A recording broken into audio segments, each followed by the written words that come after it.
Hello everyone and welcome back to the channel TH classes. आज के इस video में हम क्विक रिवीजन करने वाले हैं through a question paper solving assignment. और ये हम पोल साइंस का पेपर सॉल्व करने वाले हैं आज। बिल्कुल ओरली हम इसको सॉल्व करेंगे ताकि आपकी एक क्विक से रिवीजन हो जाए। आई होप आपने मैराथन वीडियो देख ली होगी पोल साइंस की, जो ऑलरेडी अपलोडेड थी। ठीक है, न्यू मैंने अपलोड नहीं करी है क्योंकि पहले से जो अपलोड है अगर उसको आप देख लेंगे तो बहुत अच्छे से मार्क्स आपको मिल जाएंगे। और इस वीडियो में हम एक बहुत ही जल्दी जो आपकी रिवीजन होती है वो हम करने वाले हैं। चलिए तो शुरू करते हैं हमारे इस क्वेश्चन पेपर को। ये 317 इसका कोड है, पॉलिटिकल साइंस। ठीक है, 26 क्वेश्चन मिलने वाले हैं, 8 इसमें पेजेस होते हैं। रोल नंबर यहाँ पर आपको लिखना पड़ेगा आपका, और यहाँ पर आपका date and day of examination है। सिग्नेचर आएंगे 2 टीचर्स के। जनरल इंस्ट्रक्शन कुछ दिए जाते हैं वो आपको पढ़ लेने हैं। जैसे कि मीडियम आपका अगर हिंदी इंग्लिश है, ठीक है, तो आप कोई भी मीडियम में अपने दूसरे रीजनल मीडियम जैसे हिंदी, उर्दू, पंजाबी, बांग्ला, इनमें चाहें तो आप दे सकते हैं, लेकिन रिस्पॉन्सिबिलिटी पूरी आपकी होगी अगर आप दूसरे मीडियम में आपका पेपर देते हैं तो। 3 घंटे का पेपर होने वाला है, 100 मार्क्स का ये पेपर है।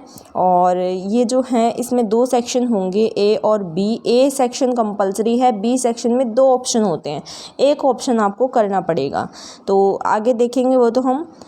फर्स्ट क्वेश्चन है आपका खंड ए का, यानी कि सेक्शन ए का 2 मार्क का क्वेश्चन है। पहला ही, describe the composition of the constituent assembly of free India as on 31 दिसंबर 1947, यानी कि 31 दिसंबर 1947 को स्वतंत्र भारत, मतलब हमारा जो भारत था फ्री हो गया था, उसकी संविधान सभा की संरचना का वर्णन करना है। मतलब कैसे उसकी संविधान सभा बनी।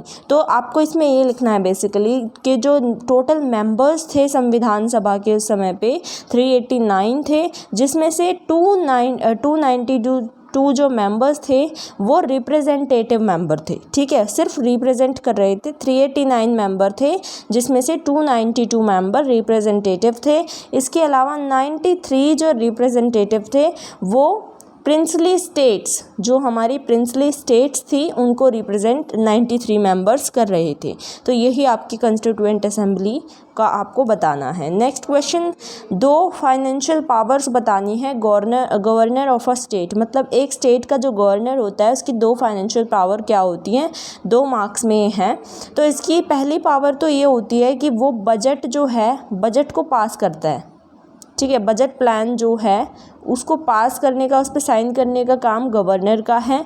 और इसके अलावा वो जितने भी एनुअल फाइनेंशियल स्टेटमेंट होती हैं, मतलब पूरे साल में जितनी भी फाइनेंशियल स्टेटमेंट बनती हैं एक राज्य की या फिर एक पूरे कंट्री की, तो वो उसको इंश्योर करता है, उसको देखता है बहुत अच्छी तरीके से। अब ये तो हो गई फाइनेंशियल पावर। इसके अलावा इसके पास पावर होती है ये पावर टू ग्रांट पार्डन, मतलब दूसरों को माफ़ीनामा देने की इसके ऊपर पावर होती है। और दूसरा, ये किसी को भी सस्पेंड रेमिट कर सकता है। ठीक है, अगर कोई इंसान है, अब किसी भी डिपार्टमेंट का, किसी भी ऑफिस का, वो ढंग से काम नहीं कर रहा है तो गवर्नर के पास एक पावर है कि वो उसको सस्पेंड कर सकता है या रेमिट भी कर सकता है।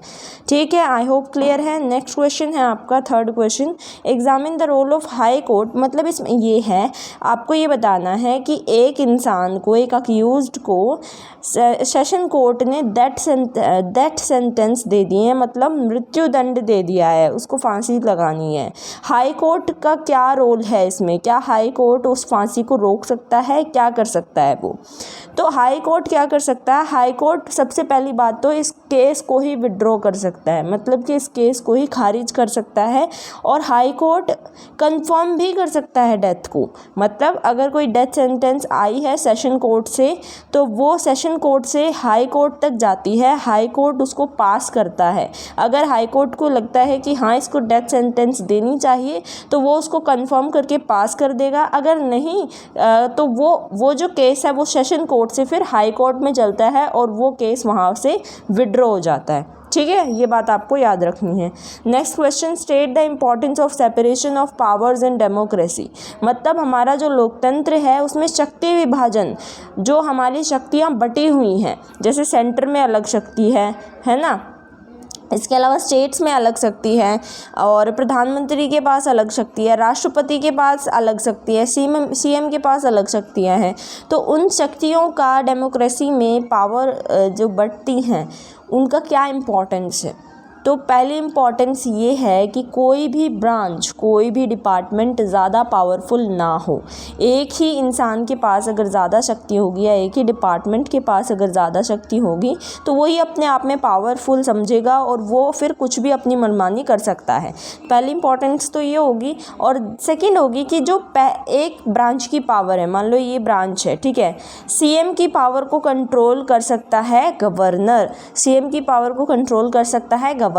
तो यहाँ पे यही है कि एक ब्रांच जो है गवर्नमेंट की, उसकी पावर लिमिटेड होती है दूसरी power of the branch to prevent abuses of power. मतलब पावर्स का कोई भी गलत इस्तेमाल ना करे, पावर को कोई भी मतलब ऐसे यूज़ में ना लाए कि भाई वो गलत वे में जाए। ठीक है, पावर्स जो हैं वो दी जाती हैं जनता की भलाई के लिए, ऐसा ना हो कि वो जनता के खिलाफ ही हो जाए पावर्स। तो ये काम, इसको अब्यूज़ जो होता है पावर्स का, उसको रोकने के लिए पावर को सेपरेशन कर रखा है।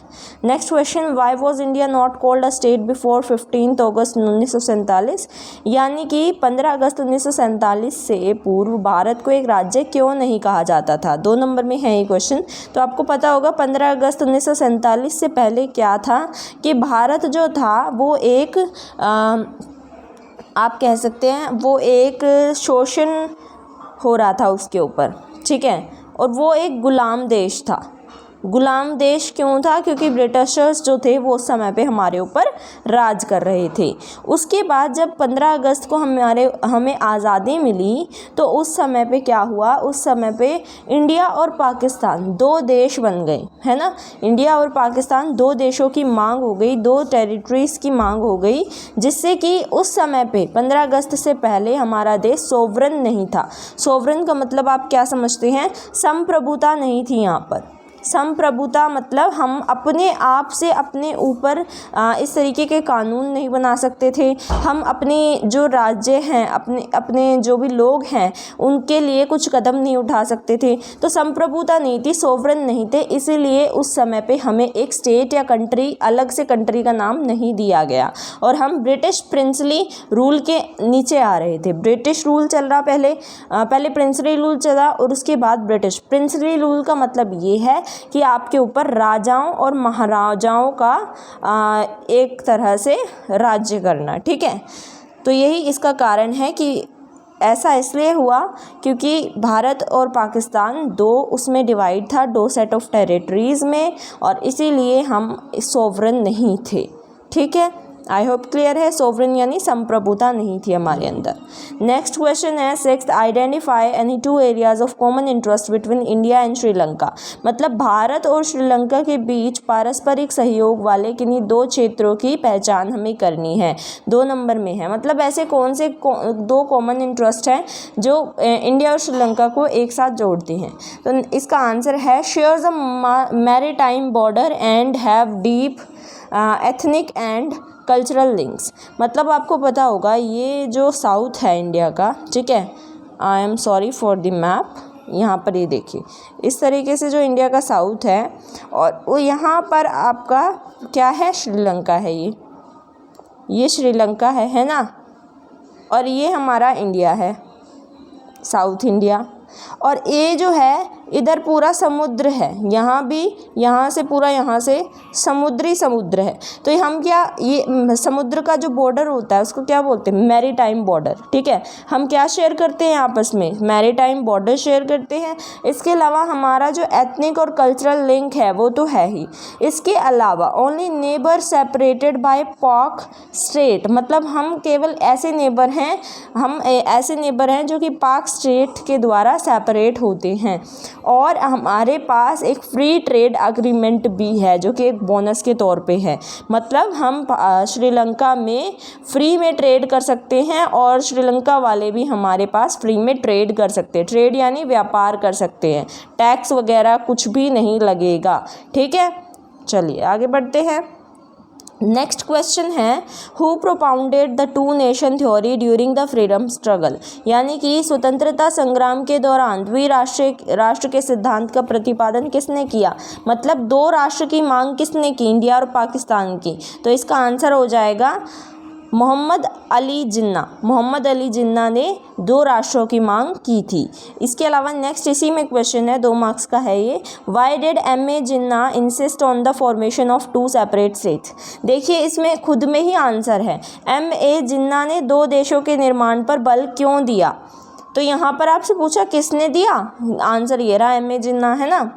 क्यों दिया उसने, क्योंकि वो चाहता था कि मुसलमान जो हैं उनका एक सेपरेट सब कॉन्टिनेंट हो, जिसमें कि वो किसी भी प्रकार का कोई भी उनके साथ मार्जिनाइज स्टेटस ना हो उनका, ठीक है। उनको एक इस तरीके से ना रखा जाए कि उनको दबा के रखा जा रहा है। तो वो चाहता था कि मुस्लिम भी अपना अलग से एक सब कॉन्टिनेंट बनाए और वहाँ पर वो रहे, और ये फेडरेशन की फेवर में था, ठीक है। तो ये इसके 2 कारण हो सकते हैं। नेक्स्ट क्वेश्चन है आपका, explain the concept of a multi member constituency. Multi member constituency या फिर बहुसंसदीय निर्वाचन क्षेत्र, नाम से ही पता चल रहा है, मल्टी यानी एक से ज़्यादा, एक होता है single member constituency. Single member constituency में क्या होता है कि आप जो हैं, मान लीजिए एक डिस्ट्रिक्ट है, ठीक है, मान लीजिए नजफगढ़ डिस्ट्रिक्ट है, नजफगढ़ डिस्ट्रिक्ट में से कोई 2 बंदे या 2 से ज़्यादा बंदे भी, 4 बंदे भी रिप्रेजेंट कर सकते हैं एक लेजिस्लेटिव बॉडी के तौर पे। मतलब जो आपके विधानसभा के चुनाव होते हैं उसमें एक से ज़्यादा बंदा रिप्रेजेंट करता है ना, एक से ज़्यादा पार्टियां होती हैं। अगर ऐसा ना हो, एक से ज़्यादा ना हो, तो अगर एक ही पार्टी होगी तो क्या होगा, सिर्फ उसी के पास सारी पावर होगी और वही जीतेगा, और उसके अपोजिशन में तो कोई है ही नहीं। तो वो एक electoral district having 2 or more representative in a legislative body rather than 1, एक को छोड़ के, मतलब एक से ज़्यादा जब बंदे हों, 2 से ज़्यादा रिप्रेजेंटेटिव हों किसी भी एक लेजिस्लेटिव बॉडी में, तो उसको बोलते हैं मल्टी मेंबर कंस्टिट्यूएंसी। अगर हम सिंगल मेंबर कंस्टिट्यूएंसी की बात करें तो वो क्या है, वो है आपका कि एक इलेक्ट्रल डिस्ट्रिक्ट में से, जहाँ पर इलेक्शन हो रहे हैं किसी भी डिस्ट्रिक्ट में, वहाँ पर सिर्फ एक ही बंदा रिप्रेजेंट कर रहा है लेजिस्लेटिव बॉडी के तौर पे, ठीक है। मतलब वही चुनाव लड़ेगा, वही चुनाव जीतेगा, क्योंकि अकेला है। तो ऐसी में हम इसको सिंगल मेंबर कंस्टिट्यूएंसी बोलते हैं। अब ये जो है कितने पार्ट्स में डिवाइड है, ये 543 कंस्टिट्यूएंसी में डिवाइड है, 543, ये बात आपको याद रखनी है। नेक्स्ट क्वेश्चन है आपका, describe the role played by caste in the electoral politics of India. 2 number में है, मतलब भारत की जो चुनावी राजनीति है उसमें जाति की भूमिका क्या है। सबसे पहले तो ये इनएक्सट्रिकेबल एलिमेंट है, मतलब हम जाति को हटा ही नहीं सकते अपने चुनावों में से। क्यों नहीं हटा सकते, क्योंकि एक जो पॉलिटिशियन है, मान लीजिए कोई पॉलिटिशियन है, ठीक है, वो किसी एक कास्ट से बिलोंग करता है। अब वो जिस कास्ट से बिलोंग करता है वो चाहता है कि उस कास्ट का भला हो। अब नेक्स्ट उसका अपोजिशन में कोई पॉलिटिशियन है, वो दूसरे कास्ट से बिलोंग करता है, वो चाहता है कि हमारी कास्ट का भला हो। तो कास्ट को तो हम हटा ही नहीं सकते इलेक्ट्रल पॉलिटिक्स में से, है ना। और सबसे पहली बात कि ये है कि कास्ट जो है वो आज से नहीं चलती आ रही, कास्ट बहुत सालों से चलती आ रही है, और कास्ट से हमारे फ़ायदे भी हैं, नुकसान भी हैं। और इसके अलावा आज तो पॉलिटिक्स में बहुत, मतलब कास्ट के नाम पे ही वोट ली जाती है, आप सभी को पता होगा, ठीक है। कास्ट के नाम पे ही सब आजकल वोट लेते हैं। जितने भी पॉलिटिशियंस हैं वो बोलते हैं कि हम अपनी कास्ट का भला करेंगे, हम अपनी कास्ट का करेंगे, तो इस हिसाब से उन्हें वोट मिल जाती है। और इसलिए एक बहुत बड़ा फैक्टर है कि कास्ट को इलेक्शन से नहीं हटाया जा सकता। अब 5 नंबर में क्वेश्चन आ जाता है कि हमें बताना है लेजिस्लेटिव रिलेशन क्या है between centre and the states. Centre और स्टेट्स के बीच में लेजिस्लेटिव रिलेशन क्या है। सबसे पहली बात तो सेंटर और स्टेट्स जो हैं वो राज्य और लोकसभा का पार्ट है, पार्लियामेंट का पार्ट है, और इसीलिए सेंटर को स्टेट से मिलना होता है 6 महीने के बाद, हर 6 महीने के बाद जो इनकी प्रीवियस सिटिंग होती है उसमें इनको मिलना होता है और इसमें उनको स्टेट को, सेंटर को जवाबदेही देनी पड़ती है कि उन्होंने स्टेट में क्या क्या काम किए, ठीक है। और सेंटर जो है अपने कानून वगैरह जो लागू करता है, अगर वो चाहे सेंटर तो वो स्टेट पर भी अपने लागू कर सकता है। इसके अलावा भी इसके बहुत से कह सकते हैं काम हैं जो मैं आपको बताती हूँ। देखो, वो जो है जैसे सेंटर जो है या फिर जो स्टेट है वो अपने किसी एक टेरिटोरियल एक्सटेंट के द्वारा अपने कानूनों को लागू कर सकता है। कोई एक टेरिटरी है, ठीक है, यूनियन टेरिटरी है, केंद्र शासित प्रदेश है, अगर वो चाहे तो उस पे भी अपने लॉ के द्वारा वहाँ पर अपने कानूनों को बना सकता है। लॉ हमेशा तभी पास होते हैं जब स्टेट लेजिस्लेचर जो एप्लीकेबल है, स्टेट लेजिस्लेचर जो एप्लीकेबल है वो पूरे एंटायर स्टेट पे अपने कानूनों, मतलब पूरा जो स्टेट है, मान लीजिए यूपी एक स्टेट है, ठीक है, यूपी जो है उस पे पूरे जितने भी कानून लागू होंगे वो किसके द्वारा होंगे, वो स्टेट के द्वारा होंगे, स्टेट गवर्नमेंट के द्वारा होंगे। और सेंट्रल गवर्नमेंट के जो कानून होते हैं वो अपने चाहें तो स्टेट गवर्नमेंट को भी बता सकते हैं कि इस तरीके से काम करना है। सेंट्रल गवर्नमेंट हमारी कहाँ है, दिल्ली में है। इंडिया की सेंट्रल गवर्नमेंट कहाँ है, दिल्ली में है। और स्टेट गवर्नमेंट बाकी जितनी भी आपके स्टेट है उसमें आती है। तो इस हिसाब से आपको आंसर लिखना है। इसके अलावा उनके स्टेट फील्ड में पार्लियामेंट्री भी होते हैं काम, ठीक है, पार्लियामेंट्री भी उनके काम होते हैं स्टेट फील्ड में।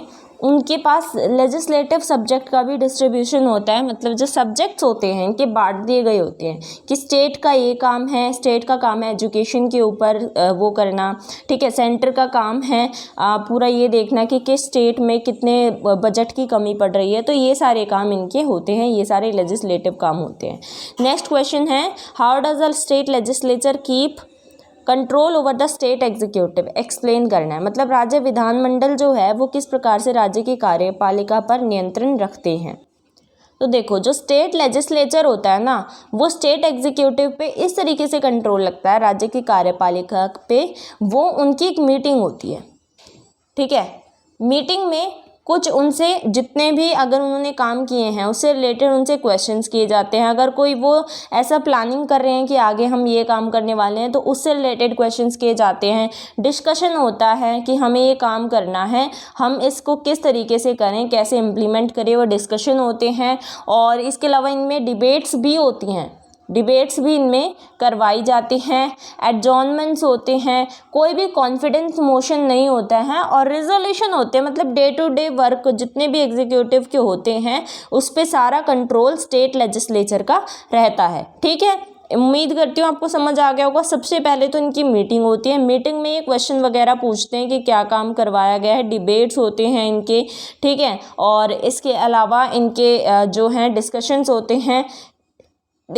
होते हैं इनके। कोई भी मतलब बिना कॉन्फिडेंस किए कोई काम नहीं कर सकते हैं। स्टेट एग्जीक्यूटिव्स जो हैं उनको स्टेट लेजिस्लेचर से सलाह लेनी ही पड़ती है। स्टेट लेजिस्लेचर इनके डे टू डे वर्क पे भी पूरा ध्यान रखता है कि उन्होंने डे टू डे किस प्रकार से क्या काम किया, ठीक है। तो पूरा कंट्रोल स्टेट लेजिस्लेचर का स्टेट एग्जीक्यूटिव पर रहता है। राज्य विधानमंडल का राज्य की कार्यपालिका पर पूरा नियंत्रण रहता है। नेक्स्ट क्वेश्चन है, आपको डिफाइन करना है स्टेट को और इसके कोई भी 4 एसेंशियल एलिमेंट्स बताने हैं। 5 नंबर का ये क्वेश्चन है।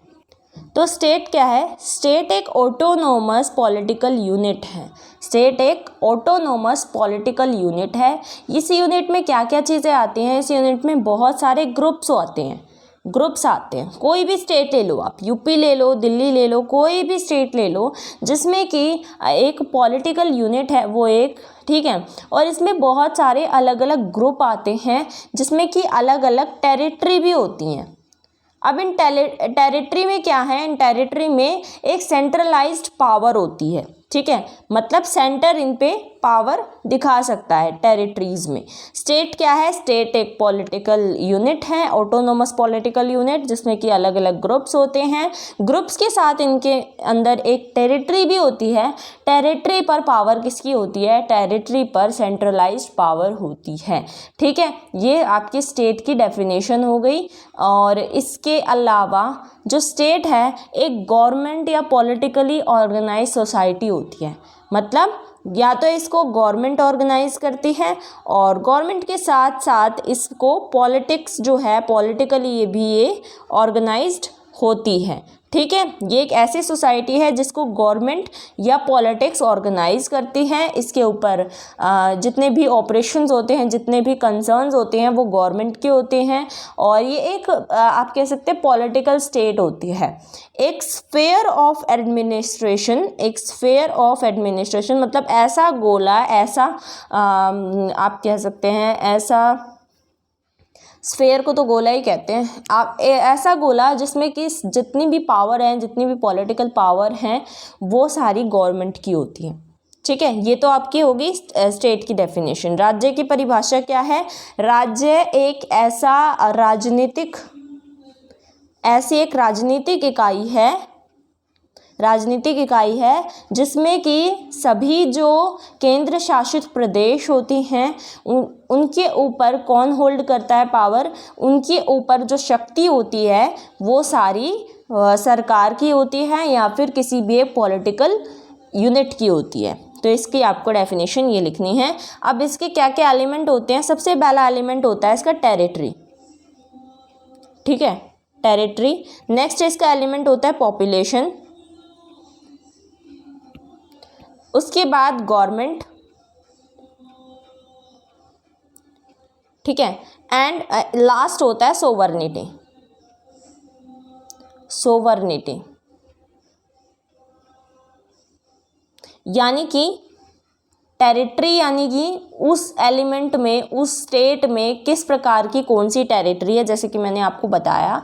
पॉपुलेशन कितनी है उस स्टेट की, इस हिसाब से वो बनता है, वो स्टेट उस हिसाब से बनेगा कि कितनी पॉपुलेशन है उसकी। गवर्नमेंट उस पर कौन सी काम कर रही है और वो अपने आप पे संप्रभुता दिखाता है या नहीं, मतलब उसकी भी कुछ चलती है या नहीं चलती। ठीक है, अगर हम इनको हिंदी में देखें तो हिंदी में ये हो जाएंगे। सबसे पहला है क्षेत्र, टेरिटरी कौन सी है, क्षेत्र कौन सा है। फिर है आपका जनसंख्या, पॉपुलेशन कितनी है, जनसंख्या कितनी है। उसके बाद है आपका सरकार कौन सी है और लास्ट में आता है संप्रभुता। ठीक है, तो ये 4 एलिमेंट्स होते हैं स्टेट के, ये आपको याद रखने हैं। नेक्स्ट क्वेश्चन है आपको स्टेट और गवर्नमेंट के बीच में 5 डिफरेंस बताने हैं। स्टेट एंड गवर्नमेंट के बीच में 5 difference. Highlight any 5 differences between state and the government। देखो, स्टेट जो है वो एक एब्स्ट्रैक्ट होती है, स्टेट एक एब्स्ट्रैक्ट होती है और गवर्नमेंट क्या होती है? गवर्नमेंट कॉन्क्रीट होती है। मतलब स्टेट वहीं रहेगा, एब्स्ट्रैक्ट है, स्टेट वहीं रहेगा। यूपी है, यूपी तो वहीं रहेगी ना, कहीं भी नहीं चेंज होगी। राजस्थान है, राजस्थान भी वहीं रहेगा। लेकिन जो गवर्नमेंट है उसकी वो कॉन्क्रीट है। कॉन्क्रीट मतलब वो गवर्नमेंट को हम हटा सकते हैं। जैसे यूपी की गवर्नमेंट अभी योगी सरकार की चल रही है, आगे अगर चाहें तो हम उसकी गवर्नमेंट को बदल के अभी ये आपका कौन है, अभिलाष कौन यादव है, मेरे को ध्यान नहीं आ रहा, तो यूपी की गवर्नमेंट हम उसमें चेंज कर सकते हैं, है ना, अखिलेश यादव। राजस्थान में अभी कोई भी गवर्नमेंट हो हम उसको चेंज करके दूसरी गवर्नमेंट को ला सकते हैं। ठीक है, फर्स्ट तो यही हो गया, स्टेट जो है वो एब्स्ट्रैक्ट है, गवर्नमेंट कॉन्क्रीट है। ठीक है, स्टेट को हम कह सकते हैं कि इसकी एक डेफिनेट टेरिटरी होती है, मतलब उसका एक पूरा एक क्षेत्र होता है जिसमें वो काम करती है, गवर्नमेंट काम करती है। गवर्नमेंट स्टेट में काम करती है, स्टेट गवर्नमेंट में काम नहीं करता। ठीक है, गवर्नमेंट स्टेट में काम करती है। दूसरा आपका रीज़न ये हो गया डिफरेंस। उसके बाद थर्ड है कि इसका एक डेफिनेट टेरिटरी होती है, ये ऑर्गेनाइज्ड होती है। स्टेट जो है वो ऑर्गेनाइज्ड होता है। ठीक है, इसमें कुछ डेफिनेट पर्सन्स रहते हैं, कुछ लोग रहते हैं जो कि एक डेफिनेट क्षेत्र के अंदर रहते हैं। इसके अलावा गवर्नमेंट जो है वो ऑर्गेनाइज्ड कई बार नहीं भी होती है। स्टेट को हम देख सकते हैं, state can be seen, government can not be seen, government को हम नहीं देख सकते, sorry state can not be seen, state को हम नहीं देख सकते, गवर्नमेंट को हम देख सकते हैं। और ये जो है गवर्नमेंट जो है वो स्टेट के लोगों के द्वारा बनाई जाती है, गवर्नमेंट स्टेट के लोगों के द्वारा बनाई जाती है और ये वहाँ के रिप्रेजेंटेटिव जो होते हैं, मतलब जो पीपल होते हैं वहाँ के स्टेट के जो लोग होते हैं उनके जो रिप्रेजेंटेटिव होते हैं, जो उनको रिप्रेजेंट करते हैं, उनके द्वारा गवर्नमेंट बनती है। ठीक है, चलिए आगे बढ़ते हैं। What is meant by regionalism, describe any three reasons for the rise of regionalism, यानी कि क्षेत्रवाद से क्या अभिप्राय है, क्षेत्रवाद की भावना के उदय के किन्हीं 3 कारणों का हमें वर्णन करना है। 5 नंबर में क्वेश्चन है। क्षेत्रवाद देख लीजिए। रीजनलिज्म का मतलब ये होता है, रीजन क्या होता है, रीजन कोई भी एक क्षेत्र, ठीक है, आप किसी भी एक क्षेत्र में रहते हैं, वहाँ उस जगह को लेकर आपके अंदर बहुत ज़्यादा प्राइड है, ठीक है, घमंड है या फिर गर्व है, और उस रीजन के पीपल जो होते हैं वो चाहते हैं कि मतलब उस वहाँ पे कई बार गवर्नमेंट को भी उस जगह पे बहुत ज़्यादा वो होता है, गर्व होता है कि हाँ ये हमारा क्षेत्र है। तो यही क्षेत्रवाद है कि वहाँ के जो लोग होते हैं, regionalism is a strong feeling of pride और loyalty that people in a region have for that region, मतलब उस रीजन के लिए जो उस जगह पे रहने वाले लोग हैं उनके मन में बहुत ज़्यादा प्राइड हो या लॉयल्टी हो, ठीक है, ईमानदारी हो, या फिर उनके लिए उनके मन में उस रीजन के लिए, उस क्षेत्र के लिए बहुत ज़्यादा गर्व हो, तो उसको हम रीजनलिज्म कहते हैं। इसके 3 कारण क्या हो सकते हैं? तो इसका पहला कारण तो हो सकता है ज्योग्राफिकल फैक्टर। ज्योग्राफिकल फैक्टर, कोई कोई ऐसा क्षेत्र होता है जो कि ज्योग्राफी के उससे बहुत ही ज़्यादा मतलब इम्पॉर्टेंट होता है, ठीक है, जैसे कि वहाँ पे हो जाएगा आपका बहुत से ऐसे क्षेत्र हैं जो कि काम आते हैं, जैसे तेल के खदानों वाले क्षेत्र हैं, ठीक है। इसके अलावा कोई ऐसे क्षेत्र होते हैं जहाँ पर जो रास्ते हैं वो बहुत अच्छे होते हैं, व्यापार काफ़ी अच्छा होता है, तो वो ज्योग्राफिकल फैक्टर की वजह से भी वहाँ पर बहुत ज़्यादा लोगों में घमंड आ सकता है कि हम बहुत अच्छे उसमें रह रहे हैं, ठीक है। सेकेंड हो सकता है हिस्टोरिकल फैक्टर। अब जैसे राजस्थान है, राजस्थान को रॉयल क्यों कहा जाता है? क्योंकि वहाँ पर जितने भी राजा महाराजा हुए हैं उन्होंने लड़ाई में अपनी जान गंवाई है, अपने लोगों के लिए उन्होंने वो किया है, जो भी किया है। हिस्टोरिकल फैक्टर है कि भाई हमारे जो पूर्वज थे वो हमारे इस भूमि पे पैदा हुए थे राजस्थान में, और उन्होंने आज भी उन्होंने अपना नाम कमाया है। इसके अलावा पॉलिटिकल फैक्टर भी हो सकता है, किसी एक क्षेत्र की गवर्नमेंट काफ़ी ज़्यादा अच्छी हो, ठीक है, कोई एक क्षेत्र ऐसा है, जैसे दिल्ली गवर्नमेंट है, दिल्ली गवर्नमेंट किसके लिए जानी जाती है? स्कूल्स के लिए, काफ़ी अच्छे स्कूल है ना। बाकी जितनी भी स्टेट्स हैं वो चाहते हैं कि हम भी दिल्ली में जाके पढ़ें या फिर हमारे भी जो स्कूल हों वो दिल्ली की तरह हों। तो दिल्ली के लोगों में क्या आ सकता है? दिल्ली के लोगों में पॉलिटिकल फैक्टर की वजह से क्षेत्रवाद आ सकता है, ठीक है। तो यही इसका कारण होगा। तो सबसे पहला कारण क्या है? भौगोलिक कारण है। भौगोलिक कारण यानी कि उस क्षेत्र की जो ज़मीन है वो काफ़ी ज़्यादा व्यापारिक ज़मीन है, व्यापार के लिए अच्छी है। दूसरा कारण हो सकता है ऐतिहासिक फैक्टर, यानी कि ऐतिहासिक कारक, ठीक है, सॉरी गलत हो गया, हाँ, तो ऐतिहासिक कारक हो सकता है। ऐतिहासिक कारक क्या हो सकता है? कि उनके जो पूर्वज हों वो काफ़ी ज़्यादा उन्होंने उस रीजन के लिए काफ़ी ज़्यादा काम किया हो और उनकी बहुत ज़्यादा वाहवाही हो। और तीसरा कारण हो सकता है राजनीतिक कारक, राजनीतिक कारक, ठीक है, कि वहाँ के जो गवर्नमेंट है वो काफ़ी ज़्यादा अच्छा वर्क कर रही है और इस वजह से भी कारण हो सकता है। नेक्स्ट क्वेश्चन है आपका, highlight any 5 shortcomings of the Indian electoral system, यानी कि भारतीय निर्वाचन प्रक्रिया के किन्हीं 5 दोषों को उजागर करना है। पहला दोष तो ये है कि कई बार क्या होता है कि गवर्नमेंट जो है, जैसे पहले से जो गवर्नमेंट बनी हुई है वो अपनी धौंस जमा के जीतने की कोशिश करती है, ठीक है। सेकेंड कारण है पावर की वजह से, कई बार क्या होता है कि पावर और पैसे की वजह से वो पैसा दे देती है और इलेक्शन बहुत अच्छी तरीके से नहीं हो पाते हैं। तीसरा कारण है कि इलेक्शंस में आपके बहुत ज़्यादा जो है पैसे खर्च होते हैं और बजट उतना नहीं बन पाता, और बहुत से पैसे जो हैं वो दूसरे बजट्स पे लगना चाहिए, पैसे मतलब जैसे शिक्षा पे लगना चाहिए वो इलेक्शन पे लग जाते हैं, और ये भी इसका एक दोष है। चौथा कारण हो सकता है कि बहुत से ऐसे लोग हैं जिनके पास वोटर आईडी नहीं होती है, मतलब वो वोट देने ही नहीं जाते और उनका वोट खराब हो जाता है। और पांचवा कारण आपका हो सकता है कि इलेक्शन जो हैं वो कई बार निष्पक्ष तरीके से नहीं किए जाते हैं, मतलब भेदभाव हो जाता है कुछ एक कम्युनिटी को लेके, तो ये भी एक कारण हो सकता है। नेक्स्ट क्वेश्चन आपका देख लेते हैं 5 मार्क्स का। Justify the urgent need to protect and conserve environment with the help of any 2 arguments.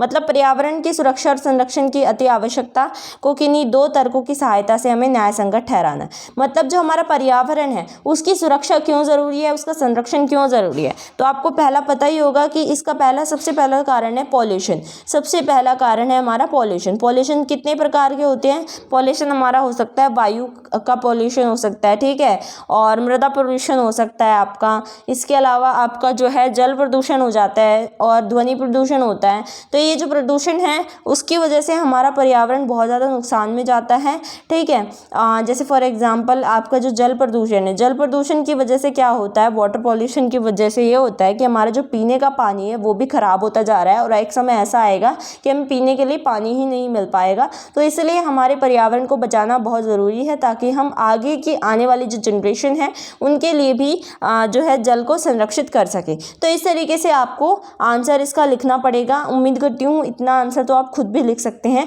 Next question है आपका फाइनेंशियल जुडिशियल पावर बतानी है president of India. President of India यानी कि जो हमारा राष्ट्रपति होता है उसकी वित्तीय और न्यायिक शक्तियाँ क्या हैं, उसका विश्लेषण हमें करना है। 8 नंबर का ये टोटल पूरा क्वेश्चन है, ठीक है। फाइनेंशियल क्या है और जुडिशियल क्या है वो मैं आपको ओरली बता देती हूँ सो दैट आप पेपर में लिख पाएँ। तो राष्ट्रपति की सबसे पहली न्यायिक शक्तियों की बात करते हैं। जुडिशियल पावर क्या है कि वो किसी को भी माफ़ कर सकते हैं, ठीक है, चाहे उसने कितना भी बड़ा अपराध किया हो। प्रेसिडेंट के पास ये पावर है अंडर आर्टिकल 72 जो आर्टिकल है उसके अंडर आपका ये पावर आती है कि उनके पास पार्डनिंग पावर है। पार्डनिंग पावर यानी कि माफ़ करने की एक शक्ति है उनके पास, ठीक है। मतलब कोई भी कानून कोई भी एक बंदा है जो कि जिसकी डेथ सेंटेंस दी गई है, मतलब कि मौत की सज़ा दी गई है या फिर किसी भी प्रकार की सज़ा दी गई है, उसको वो माफ़ कर सकते हैं और उसकी सज़ा को भी माफ़ करवा सकते हैं। इसके अलावा वो कोई भी ऑफेंस है, कोई भी उसने कोई भी मतलब ऐसा अपराध किया है, ऑफेंस किया है, तो उसके खिलाफ अगर उसे पनिशमेंट मिली है तो वो पनिशमेंट को पार्डन कर सकते हैं, चाहे वो मार्शल कोर्ट की हो चाहे वो किसी भी कोर्ट की हो। उनके पास एक पावर है कि वो रिप्रीव कर सकते हैं, ठीक है, रिप्रीव कर सकते हैं। इसके अलावा वो रेमिट कर सकते हैं, रेमिट अ पनिशमेंट, ठीक है, पनिशमेंट को पूरी तरह खारिज कर सकते हैं। किसी को भी वो सस्पेंड कर सकते हैं, ठीक है, अगर किसी ने गलत काम किया है तो उसको वो सस्पेंड कर सकते हैं। और यही पावर आपकी गवर्नर के पास भी है। और जो भी क्रिमिनल्स होते हैं जिनके पास भी इंडियन जुडिशरी में पनिशमेंट उनको मिली है, उनकी पनिशमेंट को भी खारिज करने का काम या उनके पास अधिकार प्रेसिडेंट ऑफ इंडिया के पास है। अब इनकी फाइनेंशियल पावर्स क्या होती हैं, तो देखो फाइनेंशियल पावर जो एक प्रेसिडेंट ऑफ इंडिया के पास है कि जितने भी बिल पास होंगे वो सबसे पहले प्रेसिडेंट ऑफ इंडिया के पास जाएंगे। और प्रेसिडेंट ऑफ इंडिया अभी फ़िलहाल कौन है प्रेसिडेंट ऑफ इंडिया, ये आपको मुझे कमेंट में बताना है। हमारा भारत का भी राष्ट्रपति कौन है, तो वो जो जितने भी बिल होंगे वो प्रेसिडेंट का अप्रूवल उनको चाहिए होगा। मतलब लोकसभा में जाने से पहले प्रेसिडेंट के पास वो बिल जाने चाहिए ताकि वो उसको अप्रूव कर सके। उसके बाद वो जो मनी बिल है वो फिर उस पर काम चालू होगा, ठीक है। उसके अलावा वो यूनियन बजट बनाते हैं, ठीक है, भारत का जो राष्ट्रपति होता है वो यूनियन बजट बनाता है पार्लियामेंट में दिखाने के लिए कि हमारा ये जो साल है, जैसे बजट कब बनता है, 1 अप्रैल को बनता है, हर साल 1 अप्रैल को शो होता है। और इस साल में हमारे पास क्या क्या चीज़ें करने को हैं, ठीक है, एजुकेशन पे कितना खर्च लगाना है, हेल्थ पे कितना लगाना है, ठीक है, एम्प्लॉयमेंट पे कितना लगाना है। तो ये सारा खर्चा जो होता है, ये यूनियन बजट बनाना, ये भी प्रेसिडेंट के हाथ में होता है। इसके अलावा वो जो है उसके ऊपर सारी रिस्पॉन्सिबिलिटी होती है। कंटिजेंसी जो फंड होता है, कंटिजेंसी फंड, ठीक है, उसकी सारी ओवरऑल रिस्पॉन्सिबिलिटी जो इंडिया में कंटिजेंसी फंड है उसकी ओवरऑल रिस्पॉन्सिबिलिटी प्रेसिडेंट की होती है। उम्मीद करती हूँ ये आपको समझ आ ही गया होगा। अब नेक्स्ट क्वेश्चन देख लेते हैं। Evaluate the role of supreme court of India as a guardian of the constitution and protector of fundamental rights, यानी कि भारतीय संविधान और मौलिक अधिकारों के संरक्षक के रूप में सर्वोच्च न्यायालय की भूमिका का मूल्यांकन कीजिए। देखो, आपको पता होगा सुप्रीम कोर्ट जो है, एससी जो है, हमारे इंडिया में सबसे टॉप मोस्ट जुडिशियल ऑर्गेनाइजेशन है। मतलब कि न्यायिक व्यवस्था जो है हमारे देश की वो सारी एससी पे, सुप्रीम कोर्ट पे डिपेंड करती है। ये प्रोटेक्टर भी है, ये गार्जियन भी है कॉन्स्टिट्यूशन का। मतलब अगर कॉन्स्टिट्यूशन के खिलाफ कोई भी बात हो रही है, संविधान के खिलाफ कोई भी ऐसा काम हो रहा है जो कि संविधान के खिलाफ है, तो उसको प्रोटेक्ट करने का काम किसका है? एससी का, यानी सुप्रीम कोर्ट का है। ये गार्जियन भी है उसका। फंडामेंटल राइट जो है, मतलब फंडामेंटल राइट कौन कौन से हैं? मौलिक अधिकार जो भी हमारे देश में हमारे नागरिकों को दिए गए हैं, उन फंडामेंटल राइट को प्रोटेक्ट करने का काम भी किसका है? सुप्रीम कोर्ट का ही है।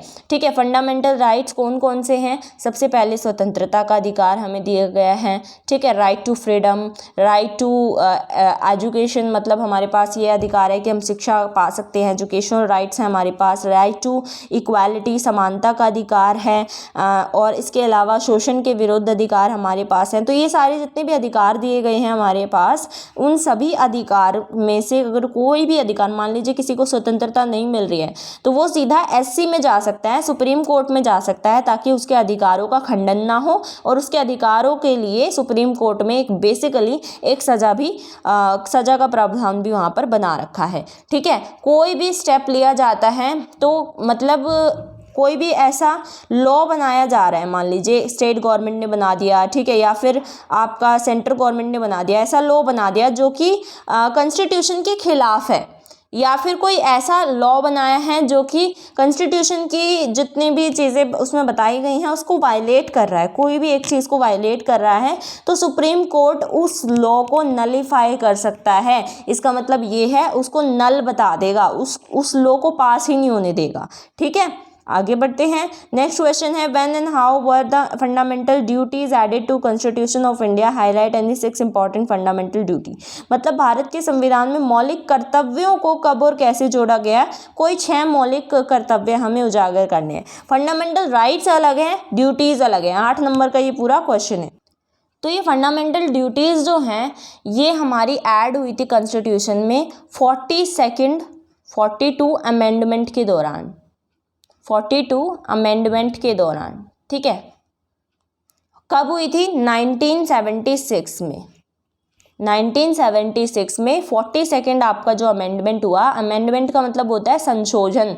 तो आपको पता होगा कॉन्स्टिट्यूशन में संशोधन किए जाते हैं। उस संशोधन में ये फंडामेंटल ड्यूटी ऐड हुई थी 42nd संशोधन में। ठीक है, और ये 1976 में ऐड हुई थी। और ये जो है ये किसके रिकमेंडेशन पे ऐड हुई थी? स्वर्ण सिंह कमेटी, स्वर्ण सिंह कमेटी। ठीक है, लिख लीजिएगा आप, स्वर्ण सिंह कमेटी। इसने ये रिकमेंड किया था कि हमारे जो कॉन्स्टिट्यूशन है, हमारा जो संविधान है, उसमें फंडामेंटल ड्यूटी होनी चाहिए, मौलिक कर्तव्य होने चाहिए। अब ये 6 मौलिक कर्तव्य कौन कौन से हैं? तो ये बहुत बेसिक से कर्तव्य हैं। सबसे पहला और सबसे इम्पॉर्टेंट है कि हमें अपने संविधान का, कॉन्स्टिट्यूएंट का, ठीक है, और अपने जो हमारा नेशनल फ्लैग है, अपना जो नेशनल एंथम है, ठीक है, नेशनल फ्लैग यानी कि हमारा राष्ट्रीय ध्वज, और नेशनल एंथम राष्ट्रीय गीत, राष्ट्रीय गान या राष्ट्रीय गीत, इनका हमें सम्मान करना है। सबसे पहली बात है ये, ठीक है, हमारे संविधान का, हमारे राष्ट्रीय ध्वज का, हमारे राष्ट्रीय गान और राष्ट्रीय गीत का हमें सम्मान करना है। सेकंड है आपका कि आपको जो फ्रीडम स्ट्रगल है, ठीक है, फ्रीडम स्ट्रगल के आइडियल्स को फॉलो करना है। मतलब हमारा जो फ्रीडम का स्ट्रगल है उसमें हमने ये स्ट्रगल क्यों किया और हमें जो आज़ादी है वो कैसे मिली, उसको हमें फॉलो करना है। इस चीज़ को हमें हमेशा याद रखना है। नेक्स्ट है हमें हमेशा अपनी सोवर्निटी को हमें हमेशा अपनी प्रोटेक्ट करना है। मतलब संप्रभुता को हमेशा अपनी प्रोटेक्ट करना है। इंटीग्रिटी रहनी चाहिए देश में, ठीक है। अगर कोई भी नेशनल सर्विस हमें देनी हो, अगर हमें अपनी कंट्री को बचाने की बात आए, मान लीजिए कोई भी अटैक वगैरह हो जाता है और हमें हमारी कंट्री जो है उसको बचाने की बात आए, तो हमें हमेशा आगे आके उसको बचाने की कोशिश करनी है, ठीक है। और आपका एक ये भी है कि हमारे अंदर एक स्पिरिट होनी चाहिए भाईचारे की, कॉमन ब्रदरहुड की। हम हमेशा अपने अंदर स्पिरिट रखनी है कि हम सभी भाई हैं, सभी को भाईचारे से रहना है। कल्चर ऑफ कंट्री, मतलब हमारा जो देश का कल्चर है उसको हमेशा प्रोटेक्ट करना है, प्रिजर्व करके बचा के रखना है, ठीक है। चलिए आगे बढ़ते हैं। नेक्स्ट इसी में आपका सेकंड पार्ट है कि बताओ नेशनल इमरजेंसी क्यों डिक्लेयर करी, उसके 4 इफेक्ट क्या थे। आपातकाल जो लगाया था उसकी घोषणा के किन्हीं 4 प्रभावों की व्याख्या हमें करनी है। तो नेशनल इमरजेंसी के अंदर क्या था, नेशनल इमरजेंसी के अंदर ये इमरजेंसी लगाई गई थी और इसमें जितने भी फंडामेंटल राइट्स होते हैं ना, मतलब जितने हमारे मौलिक अधिकार होते हैं उसको सस्पेंड कर दिया जाता है कुछ दिनों के लिए, ऑटोमेटिकली ये सस्पेंड हो जाते हैं। राइट टू फ्रीडम जो होता है, मतलब जो हमारे पास स्वतंत्रता का अधिकार है वो सस्पेंड हो जाएगा, ठीक है, कुछ दिनों के लिए। Right to life, personal liberty का अधिकार, मतलब हमारी जो पर्सनल हमारे पास स्वतंत्रता है वो भी सस्पेंड हो जाती है। तो इसके बहुत सारे इफ़ेक्ट होते हैं और ये सारे इफ़ेक्ट्स आपको इस क्वेश्चन में बताने हैं। और इससे हमारी जो फैमिली लाइफ होती है उसमें भी बहुत ज़्यादा बड़ी रुकावट पड़ती है, क्योंकि हमारे पास कोई अधिकार ही नहीं है कुछ करने का। देश में ये इमरजेंसी तब लगाई जाती है जब कोई बड़ा या तो कोई बड़ा डिसीजन लेना हो या फिर कोई ऐसा काम करना हो जो देश के हित में हो। नेक्स्ट क्वेश्चन है highlight India's contribution to the UN efforts for peace keeping and disarmament. मतलब हमारे जो संयुक्त राष्ट्र के शांति स्थापना और निरस्त्रीकरण के प्रयासों में भारत के योगदान को उजागर कीजिए। 8 नंबर का ये क्वेश्चन है। इसी में नीचे क्वेश्चन है इंडो यूएस रिलेशनशिप बताने हैं। कोल्ड वॉर के बाद इंडो यूएस रिलेशनशिप किस तरीके के थे, ठीक है।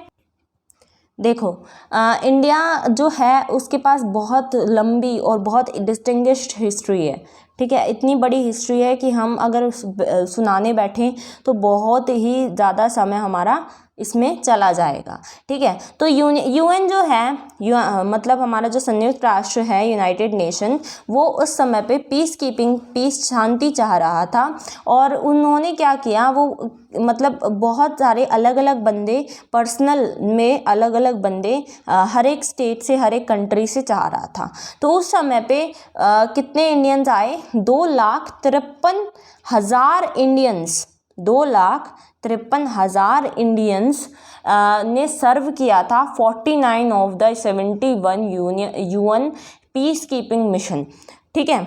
मतलब 2,53,000 इंडियंस ने यूएन जो एक मिशन चला रहा था पीस कीपिंग का, यानी कि कोई भी हथियार नहीं रखेगा, हमेशा शांति से रहेगा। इसका क्या कारण था, ताकि युद्ध जो है वो ना हो, ठीक है, युद्ध जो है वो ना हो अराउंड द वर्ल्ड सिंस 1948।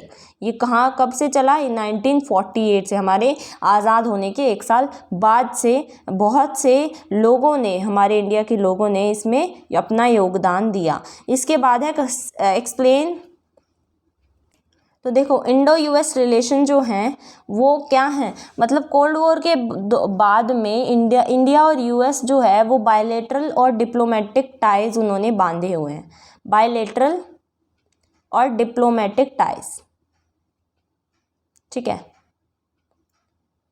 मतलब हमने ऐसा एग्रीमेंट किया हुआ है कि हम जो कंट्रीज़ हैं दोनों एक दूसरे की ग्लोबल सिक्योरिटी को, ठीक है, मतलब ग्लोबल सिक्योरिटी, अगर कोई भी हमारे देश पे हमला करता है तो यूएस का हमें साथ देना है, और यूएस पे अगर हमला होता है तो इंडिया को उसका साथ देना है। और इसके अलावा स्टेबिलिटी रहेगी, ठीक है, इकोनॉमिक प्रॉस्पेरिटी रहेगी थ्रू ट्रेड एंड इन्वेस्टमेंट वगैरह भी हम एक दूसरे में कर सकते हैं, कनेक्टिविटी हमारी रहेगी, ग्लोबलाइजेशन में हम एक दूसरे का साथ देंगे। तो यही इसमें बताया गया है। नेक्स्ट क्वेश्चन आपका ये है 20th क्वेश्चन, ये भी 8 नंबर का आता है। इसमें हमें नेशनल ह्यूमन राइट्स जो कमीशन है has been discharging a role contemporary complementary to that of supreme court of India given a 4 argument to support the statement. यानी राष्ट्रीय मानव अधिकार आयोग जो है सर्वोच्च न्यायालय की पूरक संस्था के रूप में कार्य कर रहा है, इस कथन के पक्ष में कोई 4 तर्क दीजिए। तो आपको पता है, मैंने अभी बताया था, सुप्रीम कोर्ट भी क्या करता है, सुप्रीम कोर्ट हमारे जितने भी फंडामेंटल राइट्स हैं, ह्यूमन राइट्स हैं, उनको बचाने का काम करता है, और ह्यूमन राइट्स कमीशन भी यही काम करता है। तो ये एक दूसरे के पूरक संस्था के रूप में काम करते हैं, ठीक है। अगर कोई भी काम नेशनल ह्यूमन राइट्स कमीशन से कोई भी कानून वायलेट होता है तो एससी उसके ऊपर अपना वो कर सकता है, ठीक है। और अगर एससी को कोई ऐसा कुछ लगता है तो ह्यूमन राइट्स वहाँ पर अपना योगदान दे सकता है। इसके बाद है नीड एंड इम्पॉर्टेंस समझानी है, people participation for good governance, मतलब सुशासन के लिए लोगों की सहभागिता की आवश्यकता और महत्व का आकलन करना है। तो लोग कैसे अच्छी गवर्नमेंट बना सकते हैं, तो सबसे पहला तो हो जाएगा कि भाई लोगों में इतनी वो होनी चाहिए कि वो सही रिप्रेजेंटेटिव को चुने, ठीक है, जो हमारे देश को आगे लेके जाए उस रिप्रेजेंटेटिव को वो चुने। सेकंड चीज़ इसमें ये है कि गुड गवर्नेंस के लिए जनता में भी इतना वो होना चाहिए कि अगर कोई गलत काम कर रहा है तो उसकी गवर्नमेंट को वो तभी हटा सकती है। पीपल पार्टिसिपेट कर सकते हैं गुड गवर्नमेंट्स में कि वो उस गलत गवर्नमेंट को तभी हटा सकती हैं। इसके अलावा अगर कोई भी काम ऐसा हो रहा है तो वो उस पर अंकुश लगा सकती है। अंकुश आप समझते होंगे कि उस पर वो अपना एक तरह से निरंकुश होकर उस पर अंकुश लगा सकती है, उसको रोक सकती है उस काम को। तो यही सारे काम आपको इसमें बताने हैं।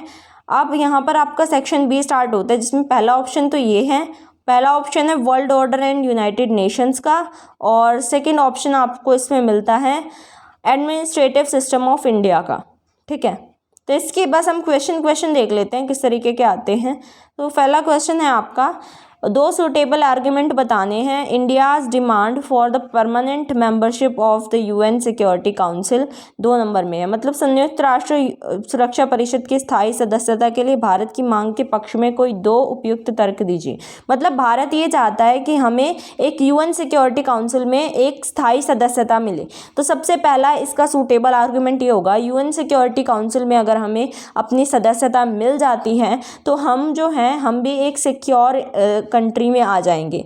सिक्योर कंट्री में कैसे आएंगे, यूएन सिक्योरिटी काउंसिल क्या करता है, अगर कहीं भी युद्ध होगा तो जितने भी देश इसके अंदर आते हैं उनको ये प्रोटेक्शन देता है। तो वो प्रोटेक्शन अभी इंडिया के पास नहीं है, इंडिया के पास वो प्रोटेक्शन भी आ जाएगी। सेकंड चीज़ है, हमें आगे बढ़ने का मौका मिलेगा, अगर हम इसमें रहते हैं तो हम बहुत सी नई चीज़ों को सीख पाएंगे।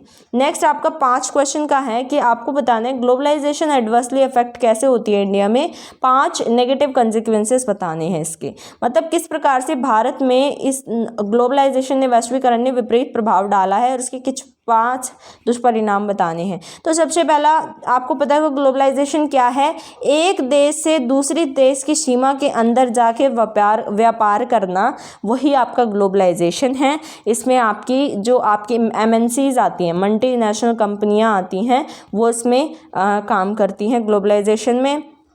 इसका बहुत से फ़ायदे होते हैं कि हमें दूसरे के कल्चर का, दूसरे के व्यापार के टेक्निक्स का पता चलता है, नई मशीनें आती हैं, लेकिन इसके नुकसान भी हैं इंडिया में। सबसे पहली बात तो इसमें क्या होता है, इसमें जितने भी मज़दूर होते हैं उनको लगा लिया जाता है और मज़दूरों को अच्छी सैलरी नहीं दी जाती है और उनसे काम बहुत ज़्यादा करवाया जाता है, सबसे बड़ा कारण ये है।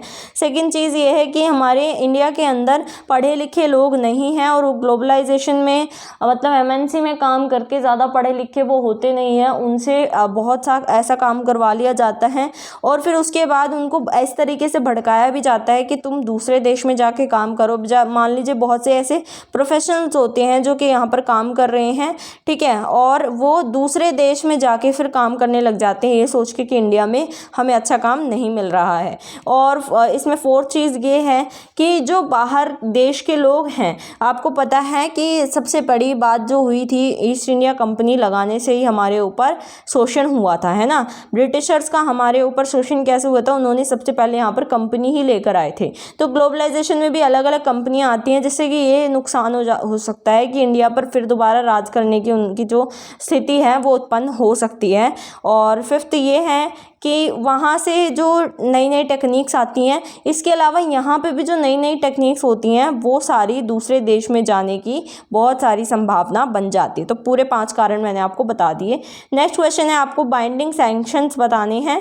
अब ये क्वेश्चन आप खुद से कर सकते हैं, 8 नंबर के हैं और नीचे भी आपका और में जाके 8 नंबर का क्वेश्चन दिया गया है। ऑप्शन सेकंड में आपका, अगर आप चाहें तो ऑप्शन सेकंड भी कर सकते हैं, ठीक है, या फिर आप फर्स्ट ऑप्शन ही आप अगर कर लीजिएगा, फर्स्ट आपका थोड़ा सा आसान बैठता है।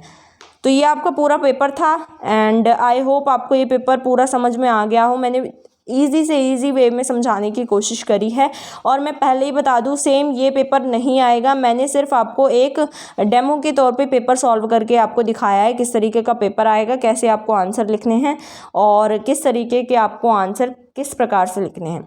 तो ये पूरा आपका पेपर हो गया यहाँ पर सॉल्व। आई होप आपको ये वीडियो पसंद आई हो। वीडियो पसंद आई है तो लाइक करिएगा एंड मैराथन वीडियो ज़रूर देख लीजिएगा पॉलिटिकल साइंस की, आपको सारे क्वेश्चंस इजीली आ जाएंगे।